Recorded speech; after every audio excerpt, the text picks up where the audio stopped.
본 방송에서 제공하는 투자 정보는 투자 판단에 대한 조언입니다. 방송에서 제공하는 주식의 가치, 가격 상승 및 가격 하락에 대해서는 방송사에서 보장하지 않습니다.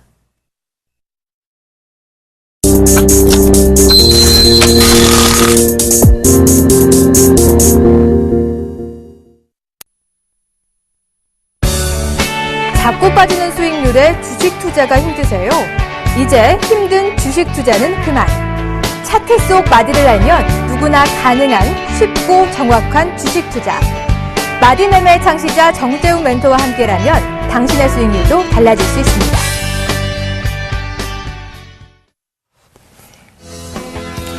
여러분 안녕하십니까. 대박플러스 시즌2죠. 화요일을 책임지는 남자 정재훈입니다.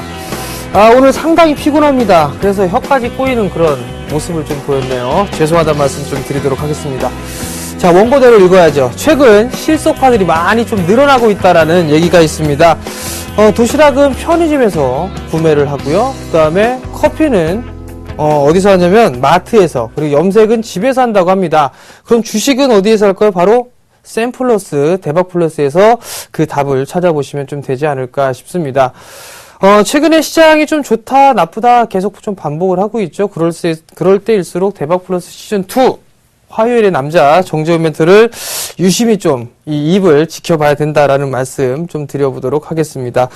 자, 먼저 포트폴리오 상담 신청 방법부터 말씀을 좀 드려보도록 하겠습니다. 총 3가지 방법이 있습니다. 전화 상담과 문자 상담, 그리고 홈페이지를 이용한 방법이 있는데요. 전화 상담은요, 02-3153-2611, 2612 두 대의 전화가 설치가 돼 있고요. 문자는요, 무료 문자입니다. 013-3366-0110번으로 문자를 보내주시면 될 것 같고요. 홈페이지는요, 서울경제TV 홈페이지입니다. www.sentv.co.kr 종목 상담 신청 게시판에다가 올려주셔도 실시간으로 상담이 가능하다라는 점 말씀을 드리도록 하겠습니다. 자, 오늘 시장은 좋았는데 개인 투자자분들의 체감은 그렇게 썩 좋지가 않았을 겁니다. 그 이유를 좀 살펴보게 되면 중소형주들이 조금 밀려 내렸었어요. 장중 내내 좋은 모습들을 좀 보였었는데 오후장 들어서면서 밀려 내려오는 그런 모습들이 나타났죠. 반대로 대형 섹터들이 조금 밀려났다가 다시 이제 움직이는 그런 모습들이 나타났습니다. 결국 경기 민감주들이 상승을 해주는 그런 모습들이 좀 나타났고요. 여기에 대해서 수급적인 부분들을 좀 살펴보게 되면 외국인 쪽이 꾸준하게 매수를 해주고 있다라는 얘기입니다. 외국인 쪽에서는 자금에 대한 이탈이 없을 것입니다. 라는 말씀을 지속적으로 좀 드렸어요. 오늘 같은 경우 약 2,800억 가까이 매수를 해주는 그런 모습들이 나타났었죠. 근데 기관 쪽 같은 경우는 1,500억 정도 매도 물량이 좀 출회가 됐습니다. 매도 물량보다는 매수 물량이 좀 많았었기 때문에 거래소 시장이 좀 나름 괜찮았다라는 부분들 좀 생각해 볼 필요성이 있을 것 같고요. 반대로 이제 코스닥 시장 같은 경우는 많이 올랐습니다. 560포인트가 넘는 그런 상승세를 좀 기록을 했었고요. 오늘 종가는 559.15포인트로 마무리가 됐습니다. 개인들만 홀로 매수를 해주는 그런 모습들이 좀 나타났는데 외국인과 기관 각각 42억, 176억 정도 매도를 해주는 그런 모습들을 좀 보였습니다.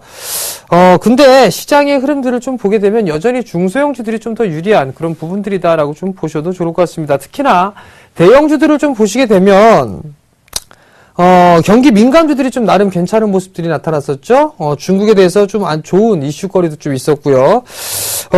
지금 뭐 여러 가지 이유가 있습니다. 경기가 확장 국면에 들어갔다 이런 얘기들이 있는데 미국 시장이 올라가거나 유럽 시장이 올라간다고 해서 우리나라 시장은 올라가는 부분들은 아니다라는 부분들. 그러면 어떠한 이유가 있을까라는 생각에 저는 환율을 좀 두고 싶습니다. 자, 환율 차트를 좀 보면서 말씀을 좀 드려보도록 하겠는데요.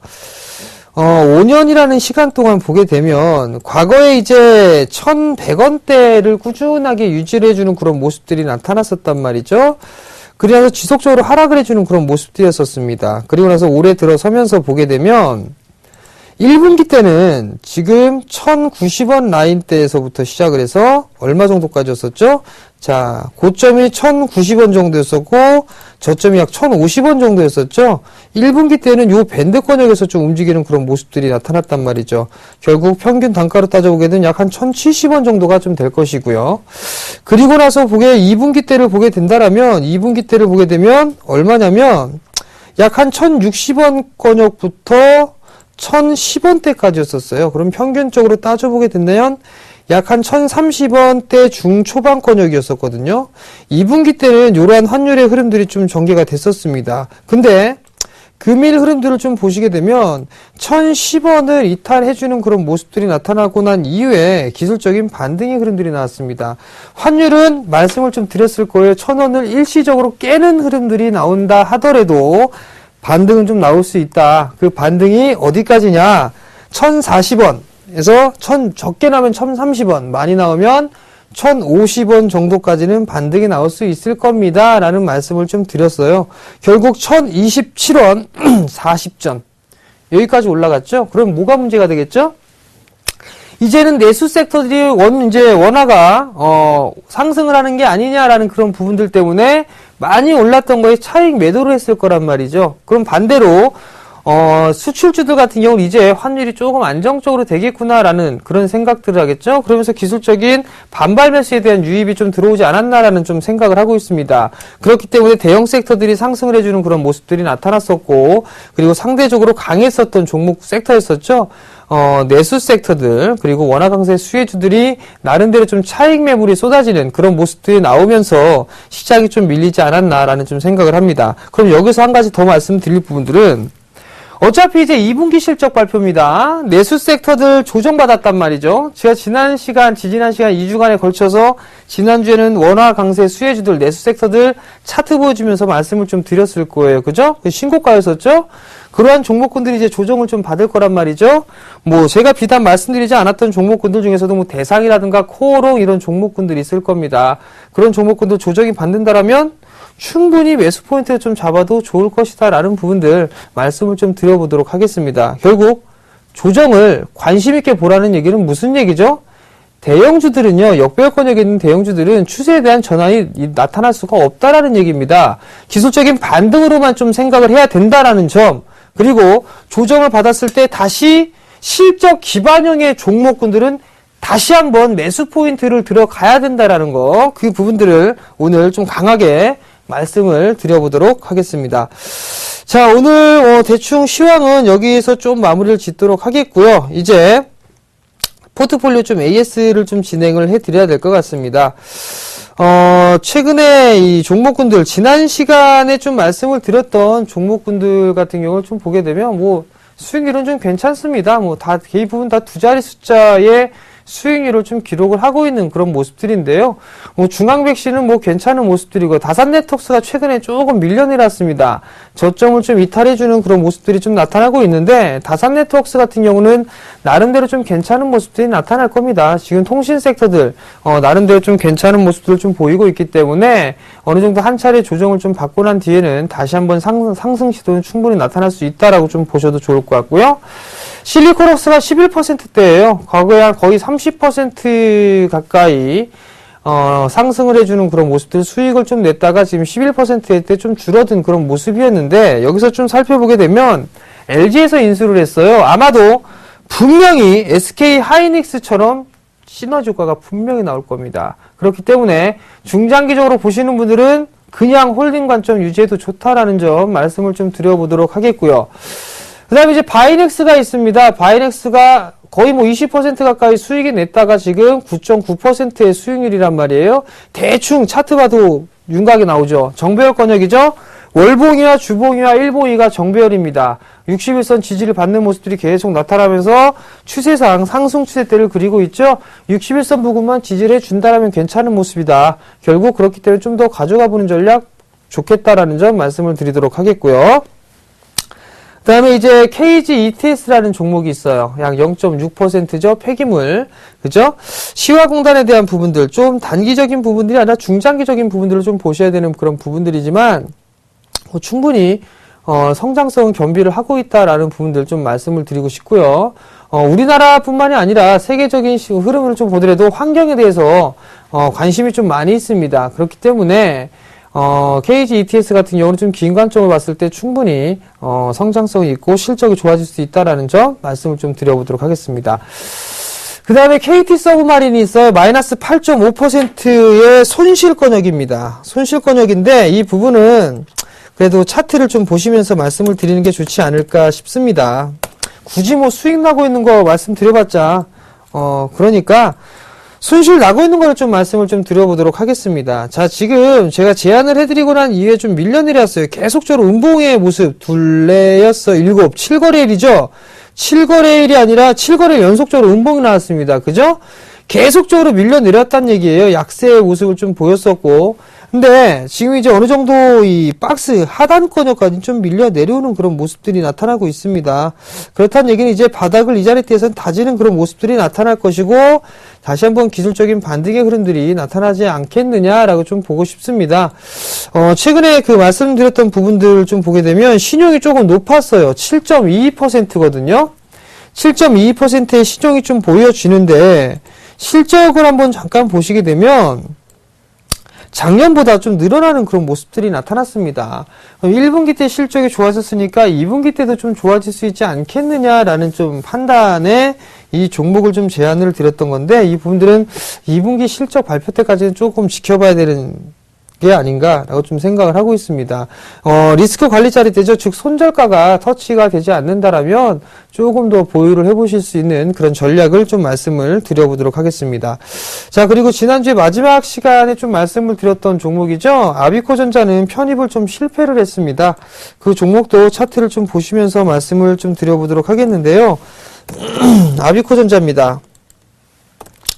아비코전자도 아마 대박플러스에서 2번 정도 소개를 시켜드렸을 거예요. 제 기억엔 올라가는 시점에서 한번 소개를 좀 시켜드렸었고요. 다시 한번 좀 소개를 시켜드렸었는데, 소개를 시켜드리고 난 이후 다음날부터 좀 보수적으로 좀 잡았어요. 매수가를. 근데 이게 편입이 안 되고 나서 그냥 쭉 올라가는 그런 모습들이 나타났습니다. 결국 뭐 관심 있게 종목을 좀 보셨다라면 그 자리 때까지 오지가 않는다라고 좀 판단했을 경우는 조금 매수를 해볼 수 있지 않았을까라는 생각이 드는데요. 이 아비코전자 같은 경우는 실적이 아마 올해 최고의 실적이 좀 나오지 않을까라고 좀 예상을 하고 있습니다. IT 섹터가 이렇게 썩 좋지가 않은데 이 기업 같은 경우는 좀 견조한 그런 실적의 성장세를 좀 나타날 것이다라고 좀 예상을 하고 있는 그런 상황들입니다. 그렇기 때문에 지금 조정을 좀 받고 있는 모습이죠. 한 5,500원 이하권역이죠. 5,400원에서 5,300원 요 자리 때부터는 분할 매수 포인트를 좀 잡아보셔도 좋지 않겠나라는 좀 생각을 하고 있습니다. 그러니까 그 점 좀 참고를 하시고요. 조정 시에 한번 매수 포인트를 한번 잡아보시는 전략 취하셔도 좋겠다라는 점 말씀을 드려보도록 하겠습니다. 자, 일단 종목 AS까지 진행을 해드렸고요. 이제 잠시 뒤에 정재훈 멘토와 함께하는 주식 재테크 시작해보도록 하겠습니다.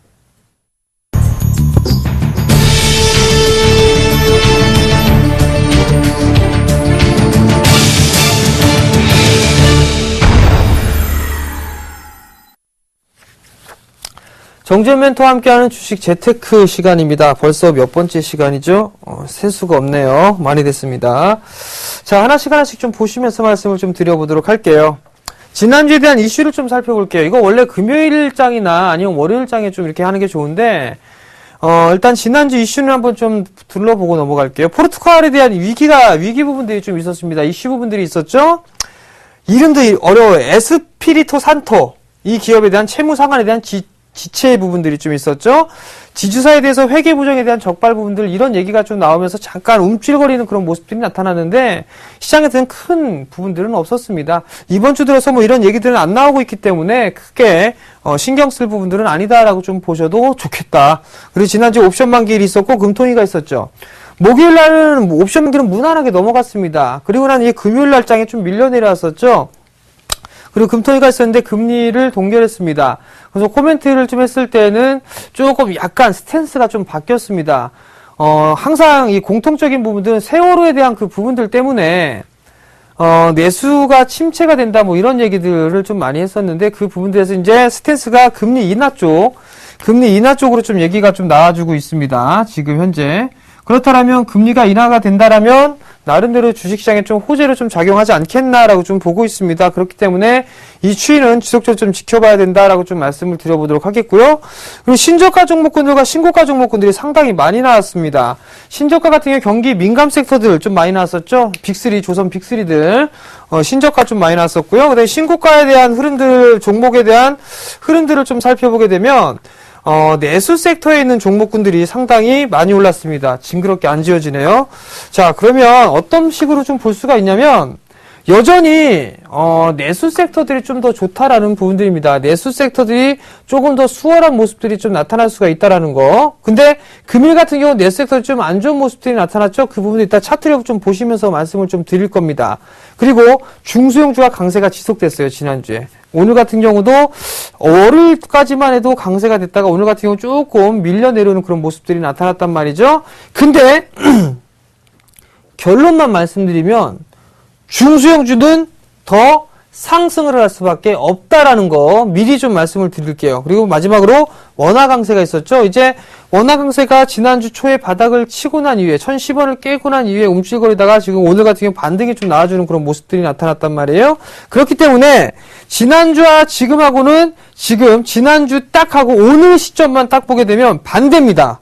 무슨 얘기냐면 중소형주들이 약한 모습들이 나타났었고 원화가 약세의 흐름들로 돌아서는 모습들이 나타났어요. 오늘 특히나 급등이 좀 나왔었죠. 그 부분들이 나왔었고 대형 섹터들, 경기 민감주들이 올라가고 내수 섹터들이 밀려 내려오는 모습들이 나타났습니다. 근데 조정 시에는요, 내수 섹터들 매수하셔야 됩니다.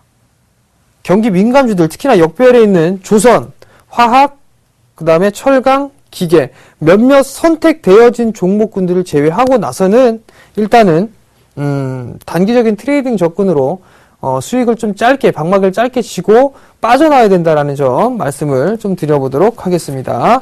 자, 이렇게 지난주 이슈까지 좀 말씀을 드려보도록 하겠고요. 여기서 이제 체크를 해봐야 될 부분들은 선진국과 신흥국에 대한 경기 부양 부분들을 다시 한번 좀 말씀을 드려보도록 하겠습니다. 이게 무슨 얘기냐면 선진시장하고 신흥시장하고는요, 경기 부양에 대한 방식이 일단 틀립니다. 대표적으로 미국이나 유럽이나 일본, 얘네들 좀 보게 되면 돈을 겁나게 푼단 말이에요. 돈을 막 헬리콥터 벤이라는 표현을 했었죠. 벤 버넌키 보고.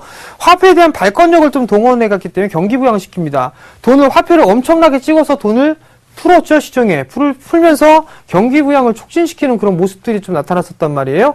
우리나라나 중국 같은 경우는 그 발권력이 없는 그런 상황들입니다. 발권 없는 그런 상황들이 나타나고 있는 그런 상황들이기 때문에 어쩔 수가 없는 상황들입니다. 지금 현재의 흐름들을 좀 보게 되면 내수 섹터, 그 다음에 서비스 이런 종목군들이 상승을 하거나 아니면 건설 경기에 따른 이런 부분들, 정책적인 이슈에 따라서 상승을 할 수 있는 그런 모습들이죠. 결국엔 정부 정책에 대한 이 부분들을 좀 보시면서 활용을 해봐야 된다. 이러한 쪽 섹터들이 나름대로 좀 상승을 많이 하더라라는 부분들 포커스를 좀 맞추셔야 될 것 같습니다. 결국 결론을 좀 말씀을 드리면 무슨 얘기냐면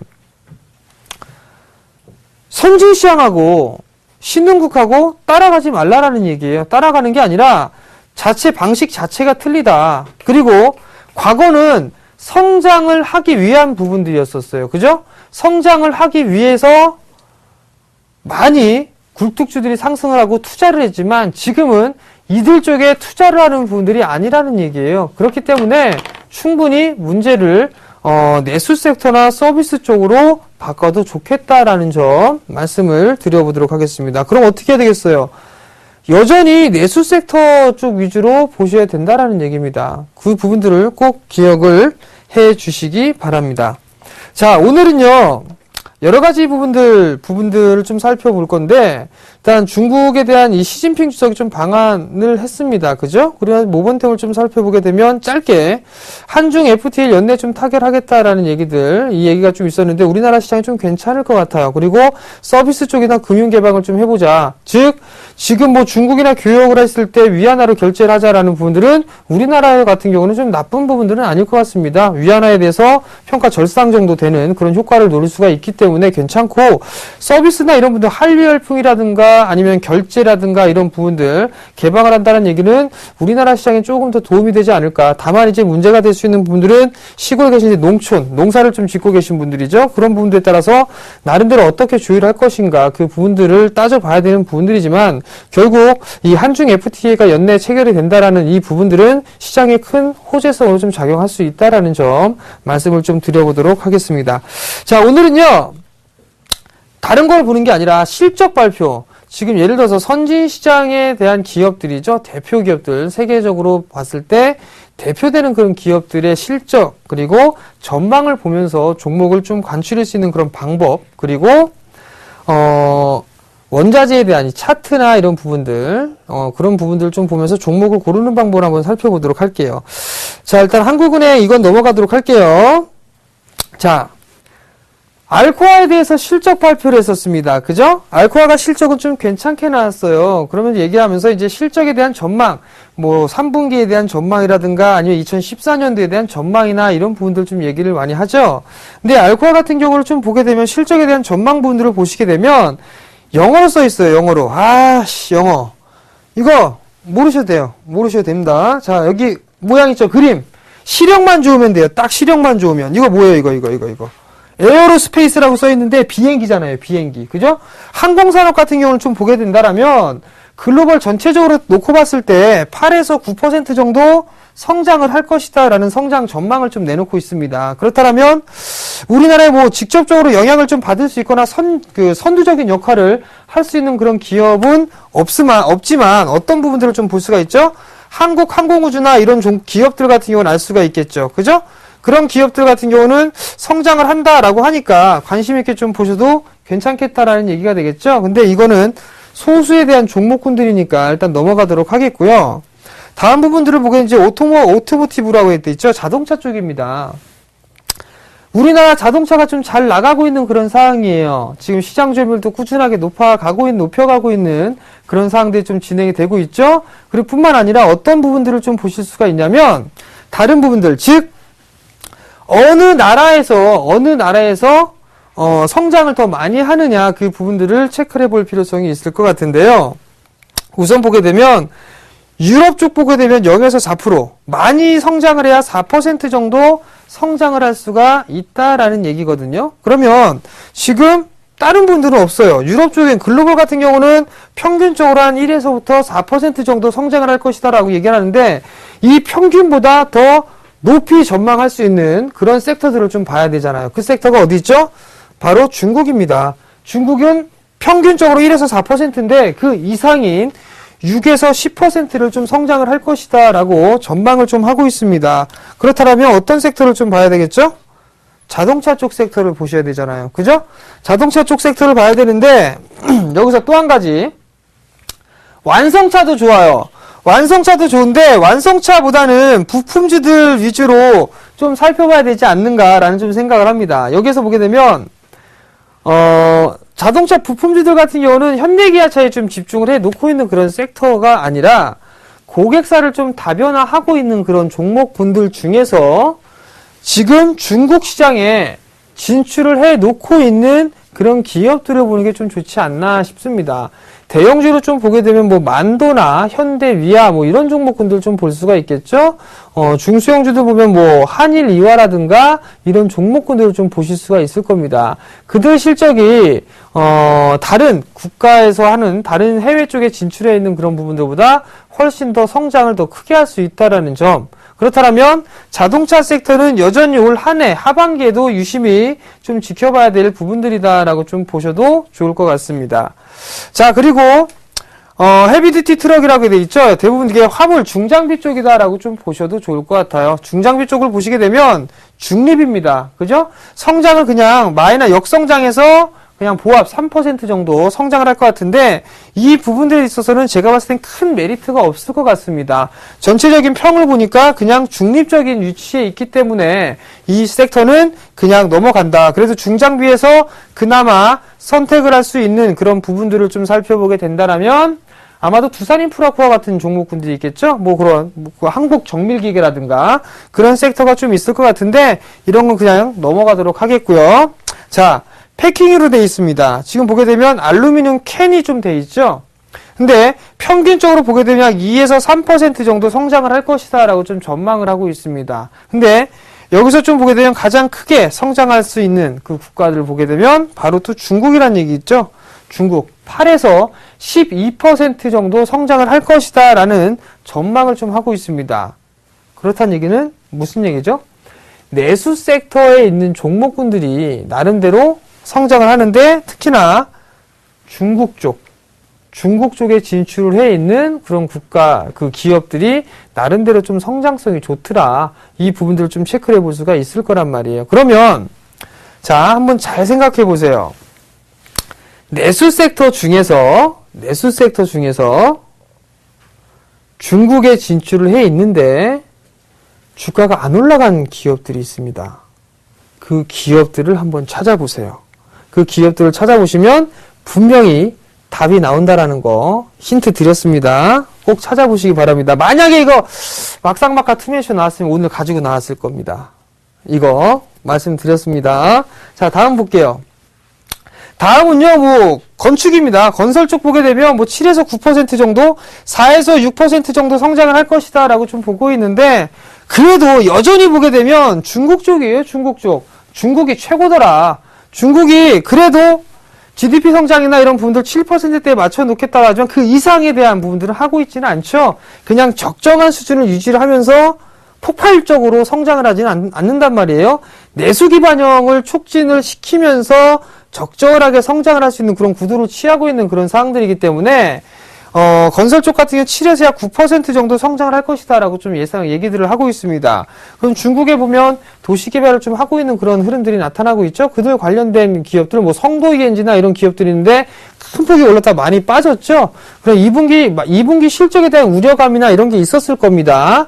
그래서 주가가 밀려 내렸는데 만약에 2분기 실적이 다시 돌아서는 모습들이 나타나게 되면 성도 ENG 같은 경우는 다시 봐도 되겠다라는 좀 생각을 하셔도 좋겠죠. 또 하나 국내 건설 섹터라든가 특히나 건자재 쪽 섹터들 같은 경우는 여전히 상승 추세대를 유지를 해주고 있어요. 근데 오늘 좀 악재거리가 나왔던 게 시멘트 관련주들이죠. 급락이 나왔습니다. 하한가를 기록해주는 그런 모습들도 나타났었고요. 페인트 업체들 좀 밀려내렸었고 대체적으로 리모델링이나 이런 기업들까지도 대부분 다 밀려내려는 그런 모습들이었습니다. 그 시멘트에 대한 부분들, 가격에 대한 인상폭이 조금 예상보다 적었다라는 것 때문에 실방 매물이 쏟아지면서 차익 매물이 쏟아져 나왔다라고 좀 보셔도 좋을 것 같거든요. 근데 여기서 이제 압축을 해야 될 부분들은 모든 종목군들이 다 간다라는 게 아니라 실적을 기반형으로 하는 그런 기업들을 유심히 좀 보셔야 될 것 같아요. 그러면 거기서 수급이 좀 좋은 종목군들을 좀 보셔야겠죠. 그런 종목군들을 판단하면 된다. 결국엔 뭐 이거 터빈 가스 기계 같은 경우는 그냥 넘어가도록 하겠고 역성장을 하니까 결국엔 알코아에 대한 실적 전망들을 좀 보면서 어떤 섹터 어디 섹터에 어떤 게 성장을 할 것이고 중국과 혹은 유럽이나 아니면 신흥국 쪽이나 여러 가지 분류들이 있을 겁니다. 거기에 대해서 특히나 중국 쪽에서 성장을 좀 많이 하고 있으니까 그 관련 섹터 중에서 중국의 기업 진출해 있는 그런 기업들을 좀 찾아보는 그런 부분들이 나름대로 좀 괜찮은 종목 발굴법이 되지 않을까라는 좀 생각이 듭니다. 그렇기 때문에 이 기업에 대한 부분들을 좀 말씀을 드렸던 부분들이고요. 이제는 유가입니다. 자, 유가를 보게 되면 유가가 과거에 120% 이상씩 막 올라가주는 그런 모습들이 나타났었죠. 근데 지금은 어때요? 2013년 5월달부터 시작해서 바닥을 치고 움직이는 그런 모습들이 나타났었는데 120%를 한 번도 못 넘어갔습니다. 이 120% 자체를 넘어가는 모습들이 나타나줘야지만 정제 마진이 증가가 되면서 정유업체들의 마진이 상당히 좀 개선이 될 수가 있는 그런 상황들이거든요. 근데 최근에 유가는 어때요? 유가는 다시 빠지고 있죠. 잠시 뭐 내전이니 뭐니 이런 얘기하면서 중동 사태니 뭐니 얘기하면서 반짝 반등을 했다가 다시 빠진단 말이에요. 그러면서 SK이노베이션 같은 경우도 반짝 반등했다가 다시 밀려 내려왔죠. 벌써 전저점까지 다시 내려왔습니다. 근데 저 유가가 밀려 내려오게 된다라면 아마 정유주들은 실제 이렇게 썩 좋지가 않을 겁니다. 또 하나는 정제마진 자체를 좀 보세요. 정제마진이 높으면 높을수록 좋은 거거든요. 좋은 부분들인데 지금은 계속 꺾여 내려오고 있다는 얘기죠. 꺾여 내려오고 있으니까 화학 섹터 봐야 되나요? 안 되나요? 특히 정유 섹터 봐야 되나요? 안 봐야 되나요? 안 봐야 되는 거잖아요. 그죠? SK이노베이션, 그 다음에 뭐 있어요? GS, 그 다음에요. 구도일, S-오일, 그죠? 이 세 개 섹터를 아직까지 사야 되겠다라는 그 신호가 안 나옵니다. 그죠? 사야 되겠다라는 신호가 안 나오기 때문에 얘는 안 봐도 돼요. 여전히. 돌아서고 나서 봐도 충분하다라는 거. 그러면 이 지표만 보더라도 정유 섹터는 안 되겠구나. 결론이 나오겠죠? 자, 다음 한번 볼게요. 대두, 옥수수. 어때요? 급락이죠? 급락. 그죠? 자, 우리나라 곡물주들. 사료, 이런 것들 다 수입해 오죠. 그죠? 곡물 가격이 하락을 하고 있습니다. 가격이 떨어진다는 얘기죠. 근데 여기다 또 하나 더, 원화 강세. 그러면 과거에는 100원 주고서 사왔어요. 수입을 해왔는데 원화 강세까지 유지가 되면서 이게 50원에 갖고 왔습니다. 그렇게 됐다면 어떻게 될까요? 훨씬 더 많은 이득을 낼 수가 있겠죠. 그죠? 그렇게 되면 이들 관련주들 사야 돼요, 안 사야 돼요? 사야 된다는 얘기죠. 뭐 있죠? 팜스토리, 이지바이오, 그 다음 뭐 있죠? 우성사료, 한일사료. 특히나 이 한일사료는 요거 관심 있게 보세요. 한일사료. 왜? 한일사료잖아요. 사료 수입하죠. 그다음 또 하나 뭐 있어요? 제가 요즘에 돼지고기를 못 먹습니다. 돼지고기 가격이 엄청나게 올라가고 있어요. 근데 뭐 하고 있어요? 수입산 들어오잖아요. 수입 쇠고기, 수입 돼지고기. 그럼 어때요? 봐야죠. 제가 알기로는 아마 한일사료가 공장 가동률이 280%가 넘는다라는 얘기를 좀 들었습니다. 풀가동이라는 얘기겠죠? 풀가동. 그죠? 한일사료. 잘 보셔야죠. 들어 올라갔으니까. 좀 분명히 말씀드렸어요. 우성사료, 그 다음에 뭐였죠? 한일사료, 이지바이오, 팜스토리. 이거 또 있어요. 팜스코 뭐 이런 여러 가지 있잖아요. 근데 많이 올랐잖아요. 이들 종목들은 보셔야 된다는 얘기죠. 그죠? 아마 이거 부분들 때문에, 원화 강세 때문에 2분기 실적 좋을 겁니다. 지나보면 알 겁니다. 자, 다음. 소맥, 원당. 마찬가지죠? 사탕수수 뭐 이런 것들 아니겠습니까? 소맥 같은 경우 빠지고 있잖아요. 그죠? 곡물 가격. 예. 정답이네요, 곡물 가격. 조정받으면 사실한 얘기예요. 곡물 가격 빠지고 있으니까. 아시겠습니까? 엔드, 원당. 원당은 뭐 그냥 이렇게 넘어가자고요. 볼 거 없네요. 다음. 비철금속입니다. 비철금속을 보게 되면 구리 가격은 이제 바닥을 치고 서서히 올라가고 있어요. 만약에 구리 가격이 톤당 7,500달러를 넘어가거나 이런 흐름들이 나타나게 된다라면 구리 가격이 이제 가격이 아니죠. 2,200달러를 넘어간다 라고 하게 되면 구리 관련주들 사셔야 될 겁니다. 뭐 서원, 이구산업, 중소형주 많죠. 2,200달러 넘어가게 되면 이거 사셔야 돼요. 구리 관련주들. 근데 왜? 고려아연 보세요. 전고점 넘어가면서 고려아연이랑 아연 가격이죠. 전고점 넘어가면서 날아가기 시작했단 말이에요. 그러면서 뭐가 올라갔어요? 고려아연 올라갔잖아요. 풍산 적당히 움직이고. 그러니까 구리 가격이 2,200 넘어간다. 그러면 구리 관련주 사시면 된다는 얘기입니다. 쉽죠? 이거 보면서 얘기하게 되면 참 쉽다는 얘기입니다. 마지막으로는요. 거래 대금이에요. 차별화가 지속됩니다라는 얘기들 계속 말씀을 드립니다. 여러 가지 요인이 있습니다. 실적이 안 좋기 때문에 대형주들 EPS 증가치가 하향하기 때문에 중소형주가 실적이 더 좋기 때문에 그런 부분들이 있지만 거래 대금이에요. 거래 대금. 2013년에 평균 거래 대금이 5조 7천억이었습니다. 근데 지금 5조 원도 안 됩니다. 자, 이건 한번 차트를 보시면서 말씀을 좀 드려볼게요. 자, 업종을 좀 보시게 되면 뭐가 있느냐. 자, 이거 보세요. 거래 대금. 이게 거래 대금입니다. 지금 올해 1월 달부터만 한번 볼게요. 자, 올해 1월 달부터 보게 되면 정말 거래 대금 많이 된 게 거래소는 5조 2천억. 5조 2천억. 제일 많이 됐던 게 그것도 5월 하순경에 제일 적었을 때가 언제냐? 제일 적었을 때 4월 중하순. 2조 1천억이네요. 2조 2천억.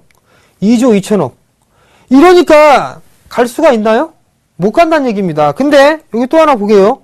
최근 들어서 보니까 줄어들었다가 다시 늘어나는 모습들이 나타나게 되네요. 그러면 내일 뭐 봐야 될까요? 내일. 거래소가 거래 대금이 늘어나는 걸 체크하세요. 만약에 거래 대금이 늘어나게 되면 이거 추가적이 더 올라갈 수 있다라는 얘기입니다. 2020포인트 한번 터치를 하거나 넘어가는 시도? 그런 얘기가 나올 수가 있다라는 얘기니까 그 부분 좀 체크해 보시면 되겠죠. 반대로 코스닥 한번 볼게요. 자, 코스닥은 어때요? 코스닥 거래대금을 보게 되면 주가가 빠지면서 거래대금까지 줄어든단 말이에요. 상승하게 되면 늘어나고요. 다시 빠지니까 빠지니까 빠지죠. 급락나니까 거래대금 급감하잖아요. 그러면서 작년에 연말경에 그 얘기 나왔었잖아요. 거래대금 최저치, 주가 바닥. 아마 이거 대박 플러스 나오면서 말씀을 드렸을 겁니다, 이거. 그래서 중소형주 사십시오라는 얘기도 많이들 좀 드리지 않았나 싶어요. 근데 상승할 때 다시 움직이죠. 상승할 때. 그죠? 조정받을 땐 거래대금 다시 감소하고 있고요. 최근의 모습 보면 늘어나죠. 무슨 얘기일까요? 이거 조정받으면 이 자리 넘어갈 것 같습니다. 전고점이죠? 올해 4월 달에 했던 573포인트. 요거 넘어가는 돌파 시도 나올 것 같습니다. 이거 넘어가는 돌파 시도. 그 얘기는 무슨 얘기냐면 대형 섹터보다 중소형 섹터가 더 낫다라는 얘기입니다. 단적으로 얘기하면 거래소보다는 코스닥이 더 좋다라는 얘기겠죠? 이게 다가 아니라 거래소 왜 코스닥만 좋다고 얘기를 하느냐? 그게 아니라 자, 대형주에 대한 거래대금은 감소입니다. 그죠? 이거 대형주 지수예요. 대형주 지수. 거래소 지수가 아니라 여전히 감소죠. 중소형주는요. 늘어나고 있어요. 이제 중형주가. 오히려 중형주를 보셔야 된다는 얘기예요. 중형주를. 소형주 한번 볼게요. 자, 소형주 어때요? 계속 늘어나죠. 거래대금 계속 늘어나고 있으니까 소형주 지수는 가보지 못한 길을 계속 가고 있는 겁니다. 여전히 신고가잖아요. 신고가. 그죠? 그러면 대형 섹터보다는 중형주 지수가 거래대금이 늘어나니까 중형주가 낫고 중형주보다는 소형주가 좀 낫더라. 그렇게 좀 보시면 되겠고 코스닥도 같은 맥락으로 좀 보시면 되잖아요. 그죠? 코스닥도 대부분 다 중소형주 위주로 좀 포진이 돼 있다. 이렇게들 판단을 하고 있단 말이에요. 그럼 결국엔 소형주 쪽으로만 관심 있게 좀 봐도 괜찮지 않겠느냐라는 좀 말씀을 드려보도록 하겠습니다. 자, 오늘 시장을 좀 보시게 되면 특별한 부분들이 있었어요. 어떤 부분들이 있었냐면 시가총액 상위 종목군들, 즉 경기 민감주들이 좀 상대적으로 강한 모습들이 좀 나타났었어요. 그죠? 그런 모습들이 나타나면서 상당히 좀 좋은 흐름들이 좀 나타났었는데 결국은 그게 무슨 얘기냐면 별건 없다라는 얘기예요. 별건 없다라는 얘기고, 자, 시가총액 상위를 한번 다 볼게요. 종합을 좀 보게 되면, 경기 시총 상위 종목군들이 다 올라갔습니다. 그죠? 근데 여기서 좀 보시게 되면, 경기 민감주들이 좀 올라왔어요. 그죠? 그리고 업종 대표주들 위주로 좀 매수세가 들어왔단 말이에요. 여기에서 지속적으로 좀 관심을 가지고 봐야 될 부분들은 저는 SK 하이닉스, 현대모비스, 네이버, 한국전력, SK텔레콤, LG화학, KTNG 요거밖에 없다고 봅니다. 왜? 전 삼성전자 못 올라간다 봅니다. 현대차 못 올라간다 봅니다. 그렇기 때문에 현대모비스를 말씀을 드린 거고요. 네이버는 올라갈 수 있겠죠. 지금 현재 주도주니까. 포스코 역별이라 안 됩니다. 삼성전자 우선주 뺍니다. 한국전력 보셔야 되겠죠. 기아차 완성차 뺍니다. 은행 저 관심 없어요. 보험 관심 없습니다. 보험 안 들어요. SK텔레콤 괜찮죠. 통신이니까 지수방어 실적 최대 실적 예상하고 있고요. LG화학은 화학 섹터로 보는 게 아니라 2차 전지 섹터로 보는 거겠죠. 대부분 다 업종 대표주들 위주로 좀 들어온단 말이에요. 그렇기 때문에 업종 대표주들 위주로 보신다라면 대형주 위주로 보신다면 업종 대표주들 위주로 보시는 전략이 좀 좋을 것 같고요. 코스닥 같은 경우도 보게 되면 오늘 조금 갈렸어요. 셀트리온, 파라다이스, 서울반도체 최근에 올라갔던 종목군들 조금 쉬어가죠. 셀트리온 빼고요. CJ 오쇼핑이 좀 강한 모습들이었었습니다. CJ 오쇼핑. 그리고 SK브로드밴드가 좀 움직이는 그런 모습들이 나왔죠. 코스닥 시가총액 상위 종목군들이 대부분 다 빠졌습니다. 다 빠졌는데 다른 종목군들 좀 괜찮더라. 요거 부분들 좀 살펴보시고, 자, 이번 주 한 주간 살펴봐야 될 건 무조건 환율입니다. 환율. 반등이 나오는데 반등이 나오고 나서 무조건 V자 반등 안 나옵니다. 반등 나오고 나서 또 빠질 수밖에 없어요. 환율은. 그러면 곡물 관련주를 보셔야 된다라는 거. 내수 섹터들. 이번 한 주에 조정받으면 매수해야 된다라는 거. 그 부분 말씀을 다시 한번 드리도록 하겠습니다.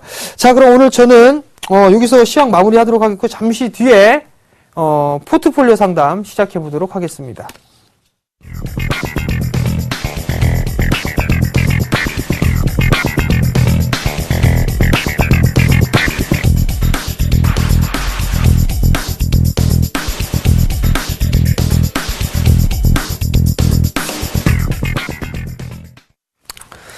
자, 시청자 포트폴리오를 한번 시작해 보도록 하겠습니다. 전화가 와 있나요? 여보세요? 네, 여보세요? 네, 안녕하세요. 네, 안녕하세요. 네, 요즘 힘드시죠? 아니, 그냥 그래요. 아, 수익 많이 나오고 계신가 봐요. 아니, 그런 건 아닌데. 아, 네, 그래요? 하다 하니까. 네. 자, 포트폴리오를 좀 받은 게 있습니다. 제가 네. 좀 확인을 해볼게요. 화면을 보면서. 네.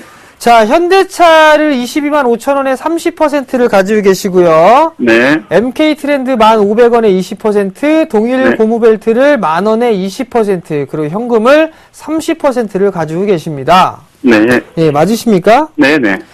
예, 대형주와 중소형주를 좀 구분을 안 하시는 것 같으세요. 그냥 뭐. 네. 그냥 좋다. 추천해주면 사고, 네. 아, 추천해주면 매수하시는 네, 스타일이세요, 혹시? 네네. 네. 아, 그리고 이거 혹시 최근에 다 매수하셨나요? 예, 예. 한 달 이내에 다 샀어요. 아, 다 한 달 이내에 매수하셨어요? 네네. 예. 현대차를 매수한 이유는 혹시 여쭤봐도 될까요? 수출은 많이 되는 것 같고, 어차피 외국에서 많이 만들어서, 네네. 국내에서 만드는 거는 환율의 관계가 있지만, 외국에서 만드는 관계가 크게 없을 것 같고, 좀, 퍼가 좀 낮은 것 같아서 들어갔어요. 외국인도 좀 사고 계속. 아, 일단은 여기서 좀 좀 보신 것 같습니다. 네. 그죠? 네.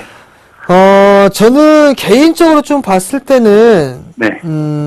완성차보다는 부품주가 조금 더 유리하지 않을까라는 생각을 여전히 좀 하고 있습니다. 네. 우선 좀 현대차에 대한 부분들을 한번 좀 볼게요. 네. 우선 이 원달러 환율 같은 경우는 환율에 대한 얘기를 안 할 수가 없는 게 네. 환율하고 직접적으로 연관을 받는다라는 부분들, 해외 진출을 좀 많이 하고 있기 때문에 네. 현대차가 90년대 초반만 되더라도 한 16%, 현지화 작업이 한 16% 정도 됐는데 최근에는 거의 60%가 가까이가 됩니다. 네. 그렇기 때문에 현지화가 거의 대부분 다 진행이 됐는데 네. 꼭 발목을 잡는 게 이 핑계 아닌 핑계로 잡습니다.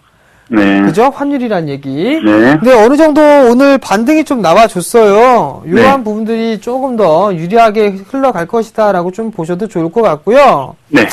현대 기아차의 미국 시장 점유율을 좀 보시게 되면 네. 꾸준하게 성장을 하고 있습니다. 네. 그 금융위기 때를 겪고 난 이후에 현대 기아차가 상당히 좀 공격적으로 미국 시장을 진출해서 시장 점유율을 급격하게 끌어올렸는데 아쉬운 부분이 지금 이제 이러한 모습을 지금 보이지 못하고 있다라는 거, 지금. 네. 현재 8.8% 거의 뭐 9.2% 정도 시장 점유율을 좀 보이고 있는 상황인데, 이게 가파르게 올라가지 않고 좀 완만하게 올라가고 있는 게, 현대차가 조금 올라가기에 좀 더딘 그런 부분들이다라고 좀 보셔도 좋을 것 같아요. 네. 그리고 마지막 부분들 좀 보시게 되면 중국 시장을 좀 보셔야 돼요. 중국 시장을 보시게 되면 그래도 꾸준하게 상승을 해주고 있죠? 네. 근데 과거에 2000년도 때 초반 과정을 보면은 크게 큰 폭으로 좀 성장을 했었어요. 근데 중국도 마찬가지로 완만하게 좀 성장을 하고 있죠. 네. 여기서 이제 크게 성장을 할 수 있는 그 부분들을 좀 살펴보게 되면 공장 증설 들어가죠. 네. 그 공장 증설이 완료가 되고 난 이면 자동차 생산량이 더 늘어날 거란 말이에요. 그렇죠. 그때가 아마도 좀 그때까지 기다려봐야 되는 게 아닌가. 그런 그 부분들은 조금 시간이 지나야 좀 되겠다라고 좀 생각을 해볼 수가 있을 것 같거든요. 네. 그렇기 때문에 완성차 쪽도 지금 현재 이 다른 이 선진 시장에 대한 자동차들보다 한 10% 정도는 좀 저평가가 돼 있는 그런 상황이에요. 네. 근데 지금 시장 자체를 좀 보게 되면 차별화가 좀 진행이 되고 있고 현대기아차, 삼성전자가 실적이 좀 안 좋게 나왔으니까 과연 현대기아차도 괜찮게 나올 것인가?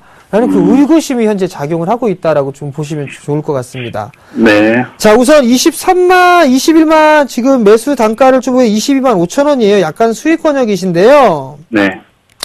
우선 리스크 관리 자리대는 저점 자리대에 말씀을 드릴게요. 21만 5천 원 자리대. 네. 이 자리대가 이탈이 되게 되면 리스크 관리 좀 하시는 게 좀 좋을 것 같고요. 네. 그다음에 조금 짧게 잡아드려야 될 것 같아요, 일단. 네. 네. 오늘 지금 한 23만 원 정도가 종가인데 네. 한 24만 원 정도 단기적으로 네. 좀 보신다라면 네. 한 23만 5천 원에서 24만 원 정도 네. 요 정도로 목표가를 좀 잡아보시는 게 어떨까 싶습니다. 네. 네. 일단. 좋습니다. 네. 요 정도 단기적으로 네. 좀 보시는 거니까 네. 요거 말씀을 좀 드린 거니까 요 부분들 네. 왔을 때 네. 일단은 뭐 다시 한번 전화를 주신다든가 그렇게 해보시면 좀 좋을 것 같아요. 네. 자, 그 다음에 MK 트렌드예요. 네. MK 트렌드 매수하신 이유가 있으세요? MBA고. 아, 예, MBA 아세요? 네. 네. 전 몰랐어요, MBA. 예. 아, 예, 그리고요. 그리고 네. 버커루하고 그런 것도 잘 팔리는 것 같아요. 백화점 네. 가보면. 그죠? 네. MK 트렌드의 제품이에요. 모자도 네. 있고, 의류 네, 있고, 네. 가방 있고, 네. 이렇죠? 네, 네, 네. MK 소비자들이. 트렌드에 대한 부분들이 중국 시장에서 잘 판매되고 있는 거 아세요? 네. 네. 중국 시장 NBA 매장이나 매출 전망을 좀 보시게 되면 급격하게 좀 늘어나고 있습니다. 네. 본격적인 그 경영을 좀 준비를 하고 있는 그런 상황들이거든요. 네. 그렇기 때문에 크게 문제는 되진 않고 있고요. 네. 사업에 대한 영업 전망도 마찬가지로 꾸준한 성장을 좀 예상을 하고 있어요. 특히나 중국 같은 경우 내수 경기에 대한 부양 준비를 하고 있죠. 꾸준하게. 그죠? 네. 그렇기 때문에 소비 촉진이나 이런 부분들 돈을 많이 벌었으니까 그만큼 써라라는 정책을 좀 피게 되면 중국의 NBA 이 브랜드는 좀 잘 나갈 수밖에 없다라고 좀 보셔도 좋을 것 같아요. 이거는 매출액 및 성장률에 대한 추이를 보시게 되면 약 한 5%대에서 이제 내년에 한 3, 4% 정도 성장할 것으로 좀 전망을 하고 있는데 제 개인적으로 이것보다 조금 더 큰 폭으로 좀 성장을 할 것 같습니다. 그렇기 때문에 그 부분 좀 참고를 하시면 좋을 것 같고요. 네. 자, 차트를 보시게 되면 매수가가 1,500원에 좀 매수를 하셨어요. 네. 매수는 다 잘하신 것 같습니다. 일단. 네. 리스크 관리 자리대는요, 저점 자리대 한 9,800원 자리대예요. 네. 만약에 요 자리대가 깨져버리게 되면 아마 9,000원 부분까지 밀릴 거예요. 네. 그러니까 그 부분 리스크 관리 좀 하시는 게 좋을 것 같고요. 네. 그 다음에 목표가도 이것도 일단 단기적으로 한 12,000원 정도를 좀 잡아드렸어요. 네. 단기적으로 12,000원을 좀 잡아드렸고요. 네. 만약에 중기적으로 좀 보게 된다라면 저는 한 15,000원 정도까지 보고 있거든요. 네. 네. 그러니까 2차는 한 15,000원 정도 좀 보면 된다라고 좀 생각을 하시면 될 것 같습니다. 그게 9,000원까지 왔을 때 네네. 재매수 그러니까 다시 더 매수하는 거는 별로예요? 아, 잘라버려야 9,000원 돼요, 그냥? 부분까지 밀려내렸을 때 보유하고 계시다가? 그러니까 지금 가지고 있다가 만약에 떨어졌을 때 네네. 9,000원이 손절인데 네네. 9,000원대가 깨지면 손절을 해야 돼요? 아니면 추가 매수를 하는 게 더 좋을까요? 현금이 있으니까. 9,800원짜리 때가 9,800원 부분이 리스크 관리짜리 때예요. 그거 잘라주고. 근데 9,000원은 거기 다시 잘라주고 재매수. 만약에 밀리게 되면 왜냐면 상승을 했다가 밀려내려게 되면 지지 라인대가 없어요. 아. 그럼 보통적으로 보게 되면 요 전고점 자리대를 지지라는 습성이 있거든요. 네. 그 자리대가 9,000원 부분이에요. 네. 네, 그 부분들이기 때문에 네. 리스크 관리 하시고 매수 포인트를 좀 잡아보시는 게 좋을 것 같아요. 네, 알겠습니다. 네, 그렇게 좀 보시면 좋을 것 같고 네. 마지막으로 이제 동일 고무 벨트예요. 네. 동일 고무 벨트를 좀 보시게 되면 동일 고무 벨트 같은 경우는 괜찮습니다. 일단. 네. 근데 전고점에 대한 저항대가 있죠. 요거. 네, 예, 예. 요 매물 소화를 좀 하고 있는 그런 과정이고 밀려버리게 된다라면 아마도 9,100원 자리대를 깨면 일단 안 될 거예요. 네. 그러면 요 자리대가 지금 아까 그 MK 트렌드 보시면 네. 올라갔다 빠지고 난 위에 전고점 자리대에서 지지를 해주는 모습들이 나타났잖아요. 이러한 네. 모습들이 나타날 수 있다는 얘기예요. MK 트렌드는. 네. 그러니까 요 부분들 보게 되면 61선을 지지를 해주는 그런 모습들이 좀 중요할 것 같은데 이건 좀 여유있게 한 9,100원 정도가 깨지지 않으면 네. 일단 들고 가보시는 전략 좀 말씀을 좀 네. 드려보도록 할게요. 네. 네. 목표가는. 목표가를 좀 잡아드린 거는 10,000원 정도 일단 보시면 좋을 것 같아요. 네? 일단은 10,000원, 아니 목표가를요 11,000원이요. 전고점. 1,000원? 아, 네. 예. 요 정도까지 좀 보시면 좋을 것 같고 네. 그 다음에 이제 현금이 30% 갖고 계시잖아요. 네. 네. 그죠? 그러면